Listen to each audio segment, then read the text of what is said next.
יאללה, מצפה הילה, יום הולדת שמח. מה, את בת 45?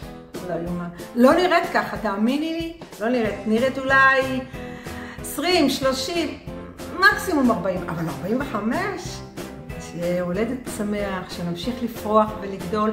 הרחבה, מלא ילדים, מלא תינוקות, מלא גנים, מלא פעילות וצעירים. מה נבקש יותר מזה? שיחזרו החטופים. שמחה וצהלה, לה לה לה לה לה.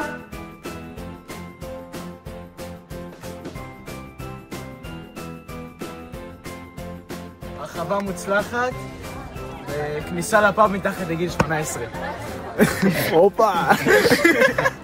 שנרקוד. קהילתיות. שלום. חברות. שקט. את מאחלת? יותר מקרוב? כן, אני מרגישה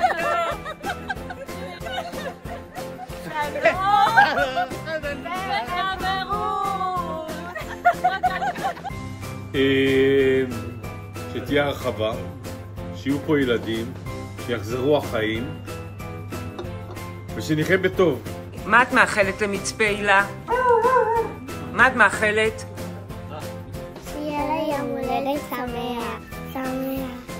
תן לי מזל טוב. תני לו חלודים. הרחבה? אני מאחלת למצפה הילה שיבואו יותר אנשים, שיהיה יותר גני שעשועים, יותר בתים ושיהיה מכולת. ברור, פה גדלתי, והיישוב שלי, ואני שמחה להיות פה. שתמשיך להתקיים, שירחיבו לנו את המקום, ושתתרחב הקהילה. אני מאחל למצפה הילה שימשיכו להיות הרבה בר מצוות לשנים רבות, ושיגדל המצפה ויתפתח.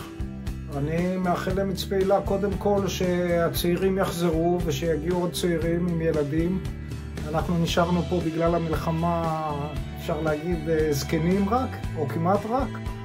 אז שיגיעו צעירים ושיעוררו את המצפה ושיביאו הרבה ילדים. ושיהיה לנו שקט כמובן, לנו ולכל עם ישראל. יחזרו החטופים וכולי, כמובן, הכי חשוב אולי. אני מאחלת למצפה הילה שנזכה לשנים שקטות, בלי בומים, בלי מלחמות, ושהחיי קהילה שלנו רק יהיו יותר ויותר עשירים, עם קפה, עם עוגות בעגלה או לא בעגלה, ופעילויות במבנה הכחול. שיהיה לנו באמת בכיף להמשיך לחיות פה עד 110. אני מאחלת למצפה הילה שיהיה יותר ילדים וחוגים. שהרחבה תקרה סוף סוף. שכל הצעירים שעזבו יחזרו, כי... שיהיה שקט, שיהיה לנו שקט כמו שהכרנו כל השנים. אני מאחלת חברויות טובות כמו שלי ולתמר יהיה, שכולם יזכו לנצח עד גיל 25 כבר להיות חברים מגיל כל כך גדול. ותבנו לנו הרחבה שנוכל לגור ביחד. כן, הרחבה. מזל טוב מצפה הילה. מזל טוב מצפה הילה. מזל טוב מצפה הילה. מזל טוב מצפה הילה. I want to say it. מזל טוב מצפה הילה.